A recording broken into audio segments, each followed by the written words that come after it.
আজকে আমরা সবাই এসেছি আরএনএ, কারণ আজকে আমাদের তো আমরা সবাই রাতে ডিনার করতে এসেছি, তাই না বাবা? তো খাবার অর্ডার হয়ে গেছে, কেক কাটিং হয়ে গেছে।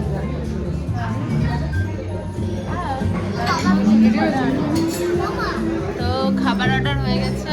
আমার বড় আমাকে এখনো গিফট দেয়নি। কখন দেবো বলো? ক্যামেরা আমাকে কালকে একবার আমার বর হাবড়াতে নিয়ে এসছে, ঠিক আছে, গিফট কেনার জন্য। আমাকে একটা মানে সুন্দর গিফট দেবে। তো কালকে বন্ধ হয়ে গেছিলো শোরুমটা, আজকে বৃহস্পতিবার। তো আজকে আমরা কেকটা পর্যন্ত আনতে পারিনি, কারণ হাবড়াতে আমার খেয়াল নেই বন্ধ থাকবে, এসে দেখি বন্ধ। তো এখান থেকে কেক কাটিং করেছি। আরে গাইস, বন্ধ থাকবে না, এগুলো রাত্রির বেলা বেশি বন্ধ হয়ে যায়, এগুলো 8টা 9টা অবধি খুলে থাকে। হ্যাঁ, তো গাইস কিছু বলতে চাও?